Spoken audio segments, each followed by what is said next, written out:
Good evening. I am Jana Robinson, and I serve as PSSI Managing Director and Head of our Space Security Program. Welcome to our Space Security Lecture that our institute organizes in collaboration with the Charles University and the American Center in Prague. These lectures are part of an academic course entitled Space Security in the 21st Century, established and co-sponsored by our institute within the master's degree in international security studies at the Charles University's Faculty of Social Sciences. Tonight, I'm delighted to introduce you to Dr. John Stopher, who joined PSSI as a senior fellow in January of this year. He previously served as principal assistant to the U.S. Air Force Secretary for Space. He was responsible for leading discussions on the Space Force in the Air Force and coordinating with the Congress, the White House, and within the Department of Defense concerning this issue area. Dr. Stopher has spent a large part of his career supporting the intelligence community on space-relevant issues, as well as working on the House Intelligence Committee responsible for the oversight of space programs. He has also worked closely with the aerospace industry. In short, he has extensive experience with both the legislative and executive branches of the government and as well as industry. So we're very pleased to welcome him tonight, and I will shortly give him floor, or the Zoom, if you will.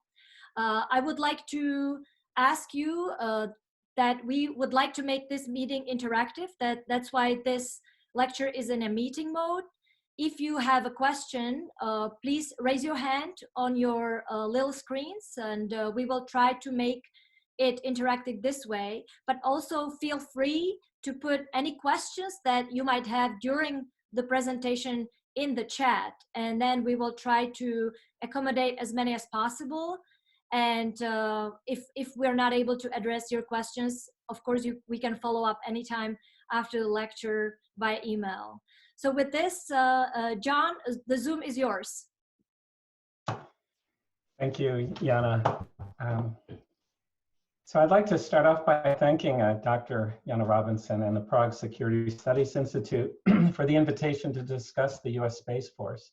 And I'll cover a little bit of background in why it was established, what the current status is, and some of the key challenges that lie ahead. Now, I understand many of you may know a lot about space, but I'm going to presume very little is known, and I'll cover just some of the basics that are important to understanding why the Space Force was created. This will include how space is integral to many aspects of our lives and how the U.S. is organized to support the different space missions. So the first several charts will begin with a basic description of space and the various services that space systems provide. Some examples will illustrate the range of people who depend on them. Oops, I'm sorry. Okay, what is space? I will refer probably over the course of the discussion today, different missions, and what we tend to do is break them into different orbital regimes. This is essentially how far away they are from Earth. The policy issues can vary significantly between satellites that exist in different orbital regimes, such as what do you do with a satellite after the end of life, how you do collision avoidance, and some, for example, frequency spectrum management, interference issues. So I will talk to this, but essentially you have low Earth orbit, that's the closest. It's usually 100 to 1,000 miles. Medium Earth orbit gets quite a bit higher than that. Geostationary is the kind of a unique one that is used by many communication satellites and other other systems.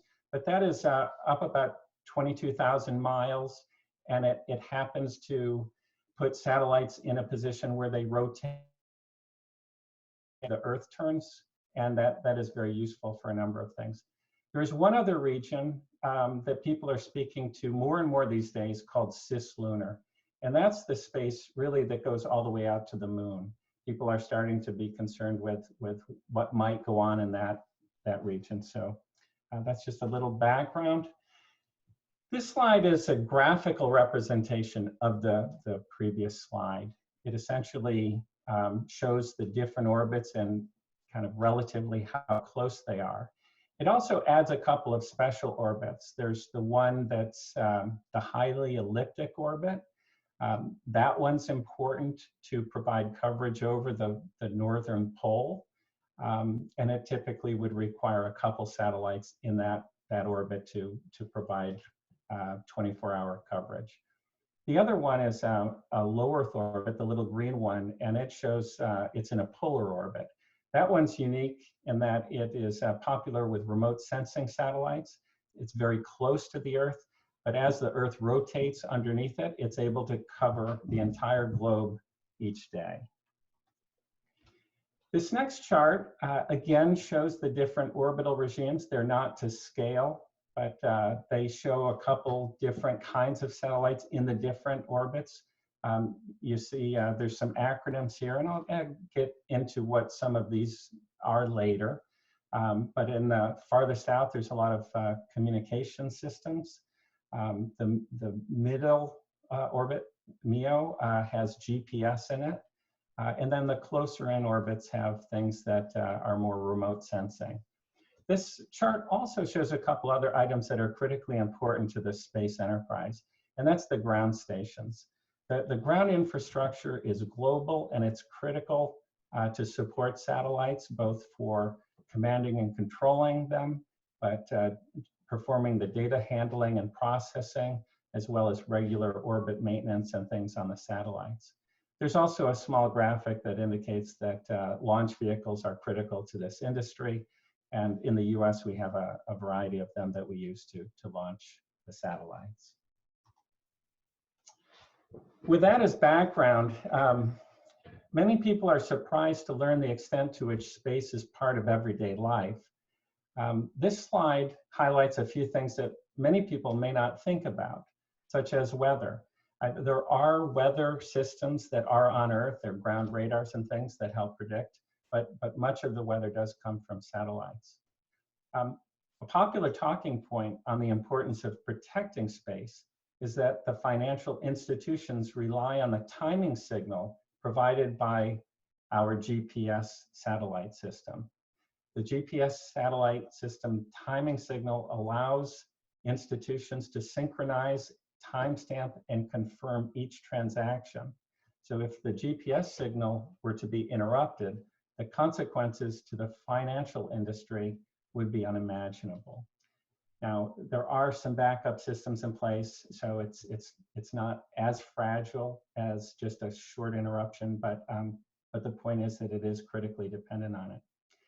Another example that I think is amusing to illustrate how people sometimes are unaware of the role that space plays in their everyday life is, I think this is a joke, but the saying goes that there was a military officer being interviewed on how much he relies on space for support to what he does. And his view was he doesn't need space at all, because he has all the information he needs in his handheld navigation device. And that is used to illustrate the extent to which people actually depend on it, but they're just unaware sometimes of the role that space plays in it. So this chart starts to show kind of some of the breadth of things that we depend on space for. This next chart it's a summary of information that was provided by the Space Foundation, which is an association that supports the space industry. They just finished this and reported it out earlier this year. I'm not going to brief this data, but it shows that the number of nations and the size of the economy, things like that, are quite substantial, and their predictions are that this will continue to grow in the future. Okay, now within the US, we typically talk about different kinds of space categories. So I'm going to start narrowing down into eventually getting into our military programs. But there's three main categories of space. The first is called national security space. Now, this is a term that we use in the US to describe two parts of our defense-related space programs. The first part is the intelligence collection. This is performed by a special organization called the National Reconnaissance Office, which is a joint venture between our intelligence community and the Department of Defense. People there are assigned from the CIA, all the military services, as well as what we call the mission partners. They're the organizations that actually consume the data that the satellites collect. For example, the National Security Agency, which focuses on communications, and the National Geospatial Intelligence Agency, which focuses on geographic, geospatial, and imagery information. The second part of national security space is, of course, the defense space programs, which include all the military programs, and I'll get into that more. The second category is civil space.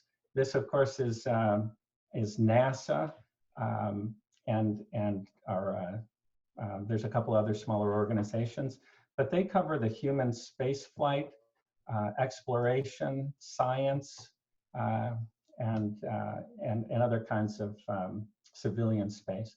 And the last category is commercial space, and that's self sort of evident.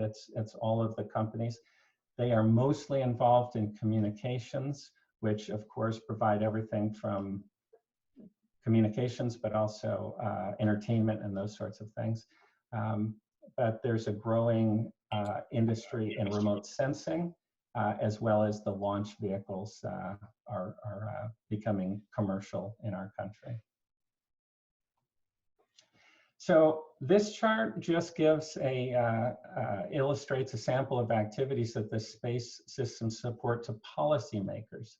It ranges from diplomacy to indications and warning, from strategic issues to tactical issues. So it really, these space systems provide a full gamut of support to a lot of missions. This chart shows more specific on our support to Homeland Security.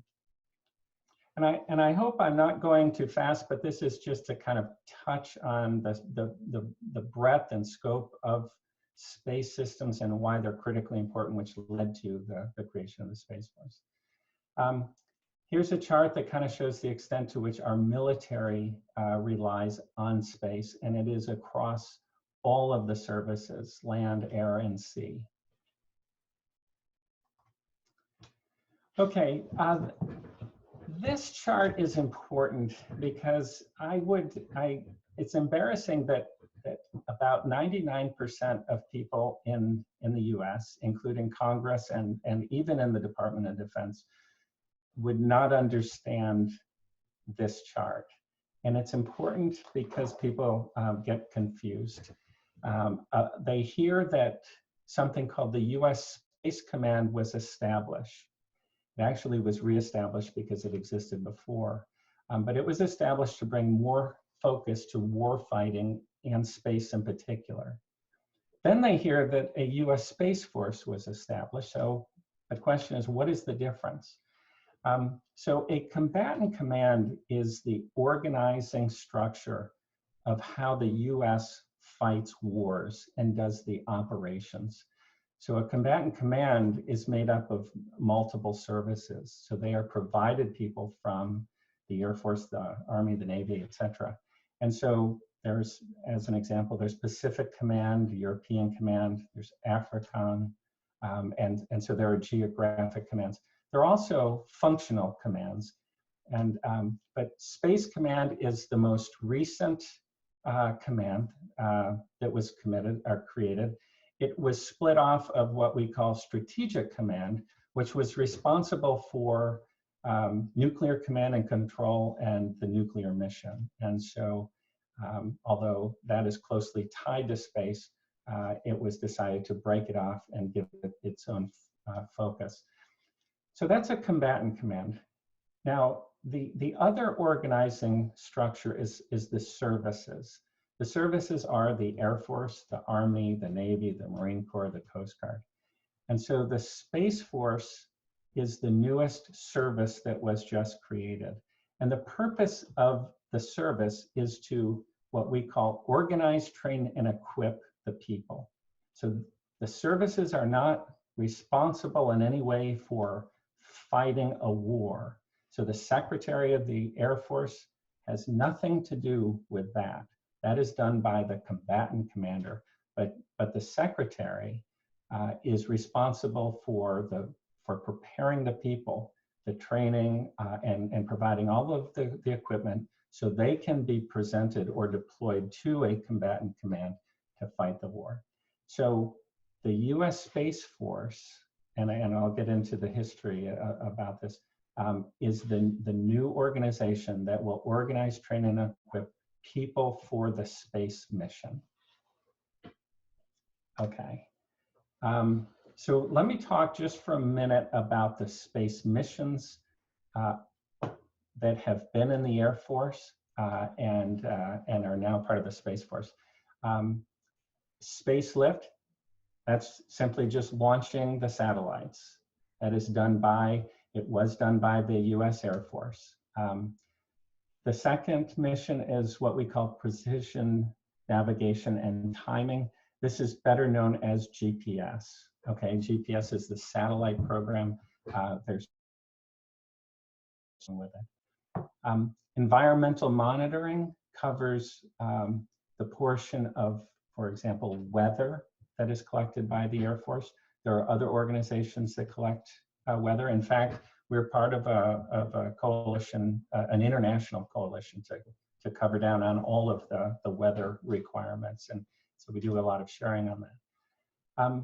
In addition to weather, there is other space weather and things like that that we collect on. So think of environmental monitoring mostly as weather though. Military satellite communications, it's a variety of programs that provide communications for all of the services. This is one where the Navy actually does some, but the Air Force does the bulk of it. And within communications, we generally talk about things like strategic communications. That's the nuclear command and control, which has very stringent requirements.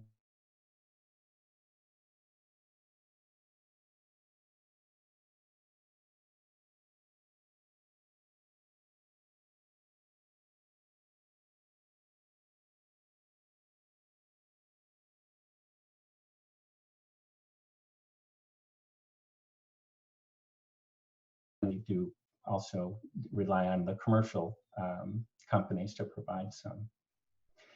The next mission is missile warning. We generally call it is essentially knowing everything about what is in space. That is becoming much more important these days. There's been some current events that for example, Russian satellites closely following and maneuvering around some of the US intelligence satellites. So space situational awareness is one, the mission area that does that.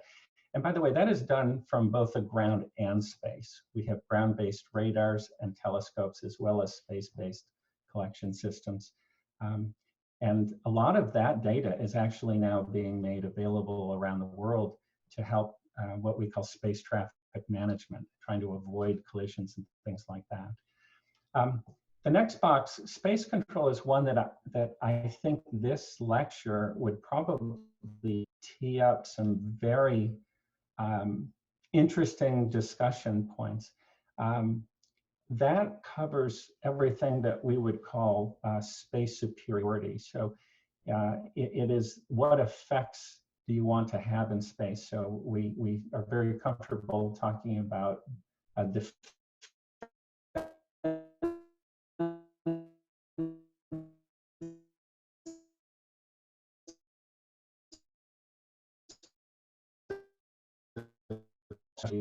This is an area that is very difficult for us to talk about, but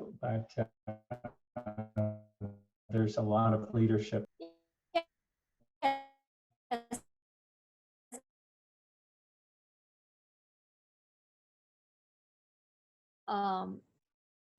Here is a question related to space control missions, where there's from a Well, so there's, let's start with the mission itself. So offensive space control would include taking action to prevent an adversary from using their capabilities. And so underneath that mission, there could be a lot of options. The easiest to think about would be a cyber effect, and could we eliminate a country's ability to do something through that? But that would scale up to include anything else. Now it is really the policy of the U.S. government to not create debris and things like that, and ACE weapons certainly would earn that. So as a does it fit in that category? It certainly does, but it's one that would cause everybody concern if something like that were used. Okay. Okay, thank you for the okay. answer, also from the participant. So I think that at this stage, if you'd like to continue, Okay. I think that's great. Mm-hmm. So I guess let me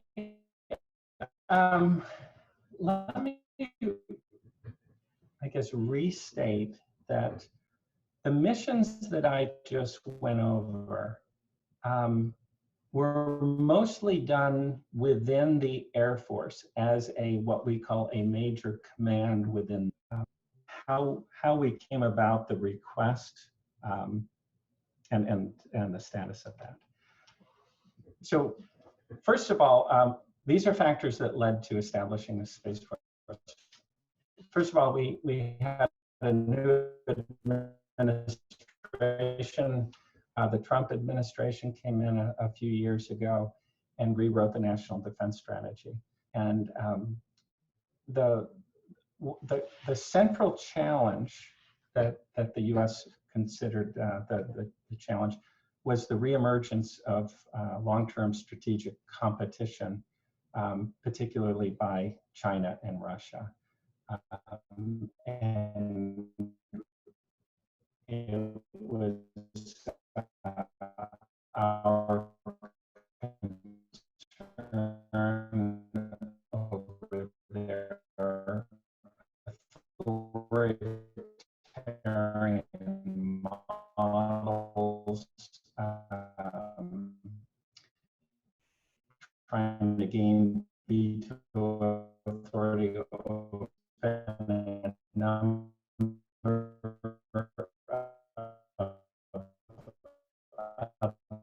their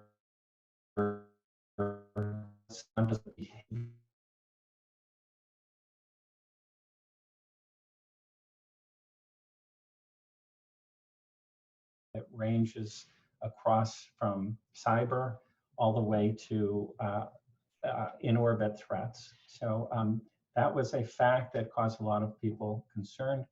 There was a talking point in Congress that said we're falling behind China and Russia.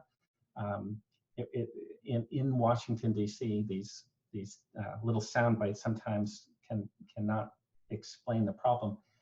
I'm not sure we're falling behind as much as the ability of these countries to take away our strategic advantage was significant, and everybody realized that.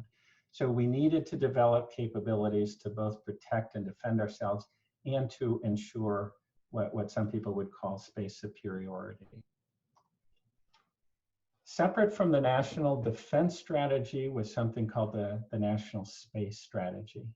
I believe that that document is classified, but I have pulled out a couple of the unclassified highlights from the White House fact sheet. And there are a couple statements in here that are key to understanding why a Space Force is needed.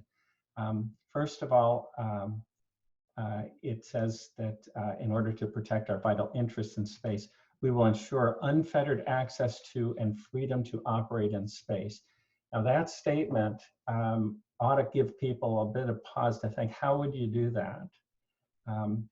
The next thing, the strategy affirms that any harmful interference with or attack upon critical components of our space architecture that directly affect this vital interest will be met with a deliberate response at a time, place, manner, and domain of our choosing.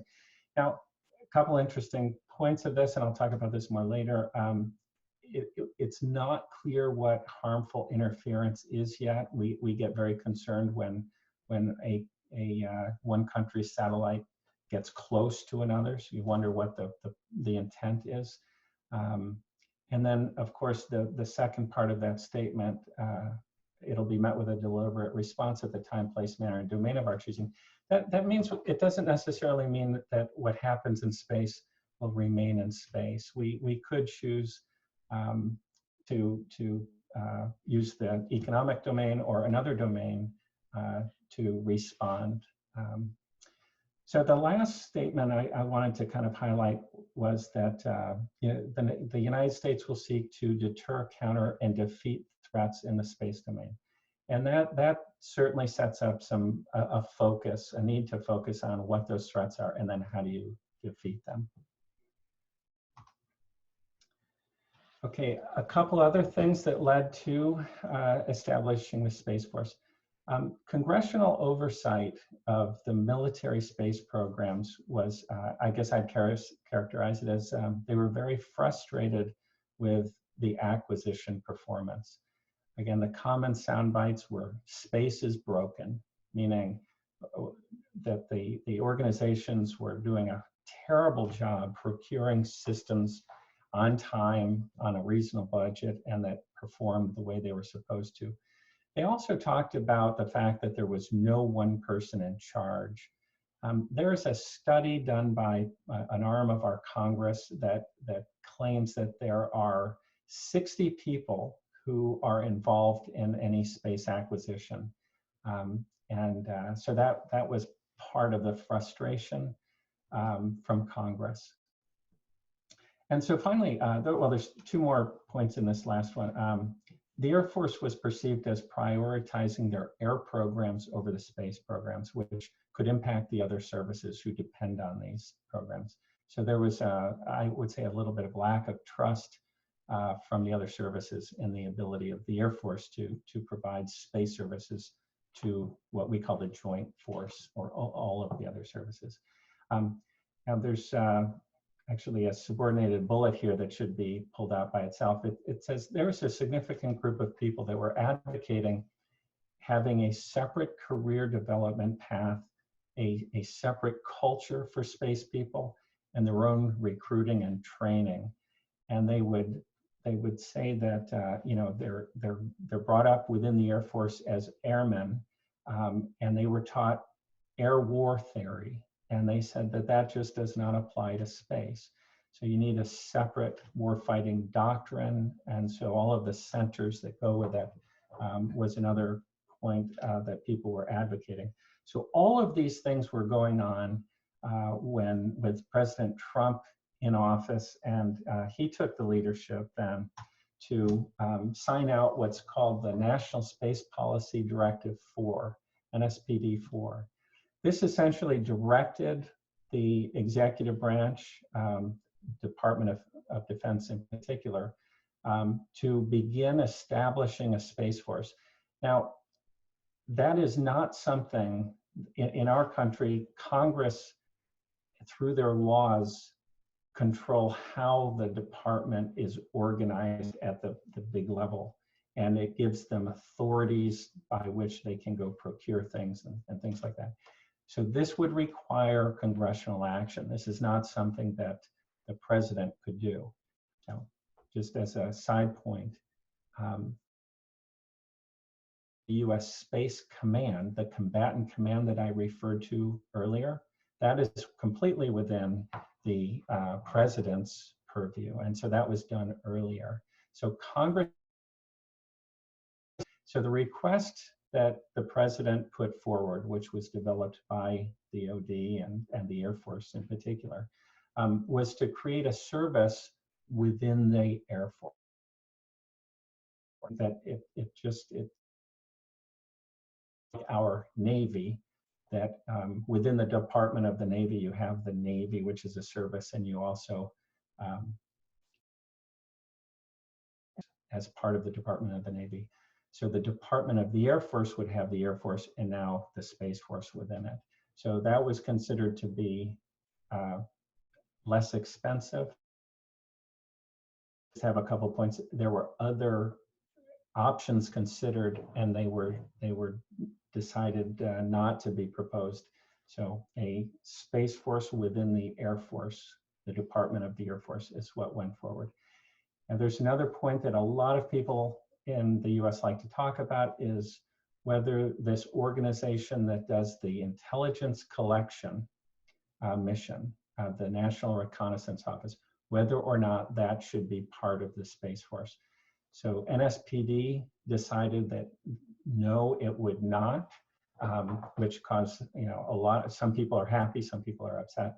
That probably won't go away for a long time, but that was decided not to be part of it.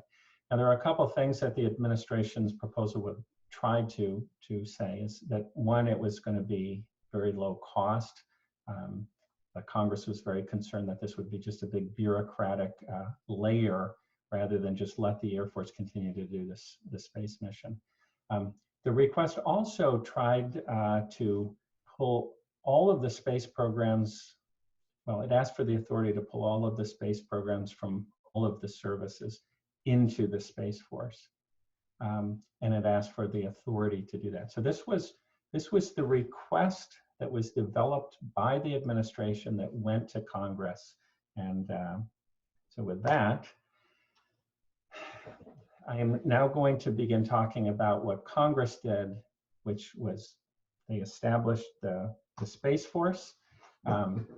Every year they pass a law that authorizes the money and does policy work with regard to the Department of Defense, and this is called the National Defense Authorization. So in the 2020 National Defense Authorization, Congress established the US Space Force, but they did it in a very limited way. They essentially just took the portion of the Air Force and essentially named that the Space Force. Okay, so a couple things that I think are important to take away is one, the Space Force is nothing new. It is what existed, and it just was renamed and then given authority to have their own career service and things like that. A second point is that Congress did not give any authority to consolidate any of the programs from the other services, like the Navy and the Army. So essentially today's US Space Force is nothing more than the major command called Air Force Space Command that was a component of the Air Force that is now the Space Force. There were two other things that Congress did that I think will become important in the future. One is it elevated a new assistant secretary position that is responsible for all the acquisition of space programs. And the second thing was they established what's called a Space Acquisition Council that has membership from other organizations like the NRO. And the intent of this was to ensure that the space programs were coordinated and synchronized, et cetera, and try to address some of the frustrations that Congress has had with these acquisition problems. Let me just spend a minute and explain one of the problems. The Air Force develops, for example, the space part of a communication system, but the services are responsible for developing the ground terminal, or whether that's an antenna that goes on a ship or a vehicle or aircraft, or it's a handheld device. Those are the responsibilities of the services. So there is no one in charge of that end-to-end program. So in order to move the whole system, those two things need to be coordinated. And they're in different organizations, they're different funding sources and streams and things. So bureaucratically, that became a very, very difficult thing to solve. And it is particularly difficult in space programs because space touches everything in the services. There is no platform or weapon system that does not depend on space somehow. So space is particularly hard to advance and coordinate across the services. So this council was intended to try to help that. So that is what the Congress did. There's a ton of details that are following, and some of the things that Congress asked the service to prepare is detailed plans on the personnel. So for example, when the Space Force was established, all those airmen who were part of the Air Force were just assigned to the Space Force. They are not the Space Force uniform, so they don't have their rank structure yet. They don't have a Space Force retirement system or any of those kind of administrative details that have to be thought through. They don't have their own recruiting ability. They don't have their own, which is not something they're going to do anytime soon. So they've asked for plans to address how personnel were going to be managed, as well as how the acquisition deficiencies were going to be improved. And they sent a very strong warning against growth and bureaucracy. Now, every year that can change, but there has been a substantial level of interest in making sure that this just doesn't become a big bureaucratic, kind of Pentagon thing. So that the establishment of the Space Force. So I'm going to spend a few minutes just talking about some of the key challenges that lay ahead. I guess as we leave that part of the conversation, just keep in mind that we started with defining problems, global problems, China and Russia, threats to our counter space systems, things like this that occurred today don't address any of those strategic problems. And so it was just remember, it's a shift in how we still exist. So if you thought we were falling behind China and Russia before, we're probably still falling behind China and Russia today. In mind, I'll talk about some focus on and tie them to why we created the Space Force in the first place. So the first, and I only have 2 charts here. These are what I'd call internal to the Space Force. They have got to fix their acquisition performance, and that is, as an example, if you look at their communications programs, they are all done almost independently. I mentioned kind of 4 areas: the strategic communications, the protected, the wideband, and even commercial. They're not architected as an enterprise to work together. And by the way, our national defense strategy really calls out that the future will require us to work more closely with our alliances or with our allies and partners. There were only 3 things in the national defense strategy. That was one of them. Strengthening our alliances and attracting new partners. So architectural planning and integration, not only across the services, but with our allies, is a key challenge. So with regard to acquisition performance, that would require more systems engineering and programmatic discipline. That's a reference to how we do our financial planning and budgeting, which is key to having successful programs. The second point, I already started talking about preparing for the high-end fight with peer competitors. It absolutely will require us to shift to address some of the issues that would arise if we have to deal with China and Russia. For example, if you're fighting Islamic extremists or something, you know, they don't have a lot of jamming capability to disrupt your communications. So we have to actually prepare to work in those kinds of environments. So again, this requires a lot of integration and synchronization across DoD and with the allies.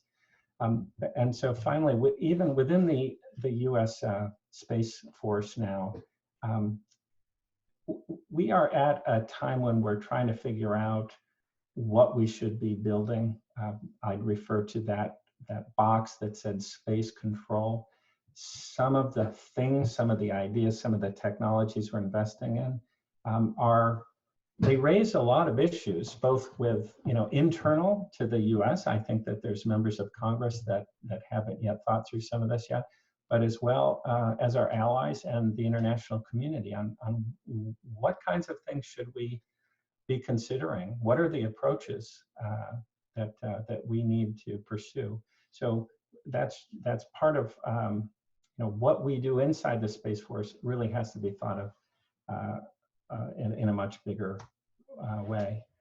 So a couple other things, challenges outside the Air Force is, I mentioned a couple of those national space policy issues, but what does it mean to have, to ensuring unfettered access to and freedom to operate in space? You know, one space conflict could yield space unusable for a very, very long time. So really this is about deterring and avoiding the problems. This is not how do you win in space. Winning in space, if it destroys the environment, just is unacceptable. So we, with military superiority alone, this has got to be something that is a much more comprehensive strategy that is whole of government, it's international, and it is certainly cross-domain deterrence. This cannot be a, you know, if we fight in space, we will win, because everybody will lose that. The second thing is what many people talk about is developing norms of behavior. So I used the example of, you know, there currently is a Russian satellite trailing an NRO satellite. That's a concern. And at what point is it unacceptable? You know, it turns out that you don't actually have to reach out and touch a satellite to affect it. You can affect it from a considerable distance away. So there's a lot of issues that don't necessarily, they can't necessarily use the same rules that we have in the seas. This is going to be much more complicated, and issues can go from peace to full-on war instantly. This doesn't take a lot of time to you know, prepare for a war like you do on Earth.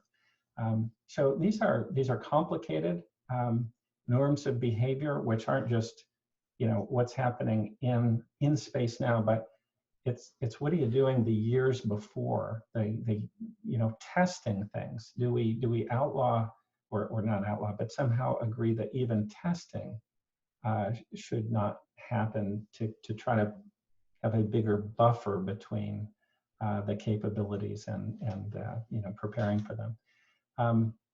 And then finally, what would be appropriate response to these things?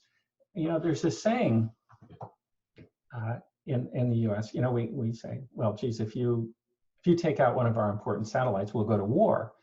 Well, it's a nice saying, but the truth is, the American people don't they would have a hard time understanding that, you know, if you just blow a piece of equipment up in space, that it's worth going to war for. And there's a saying, it says, satellites don't have mothers, which means, you know, if you send a soldier to do a mission and they die, their mother, you picture their mother breaking down in tears and all that. Satellites don't have that. Nobody cares, right? This is not the same kind of calculus on where is the red line. But the satellites do provide critical transparency and confidence building around the world to hopefully avoid mistakes and miscalculations. So it's a different kind of value. So again, these are just a couple things to think about in the coming years. So that was my presentation. I look forward to any questions.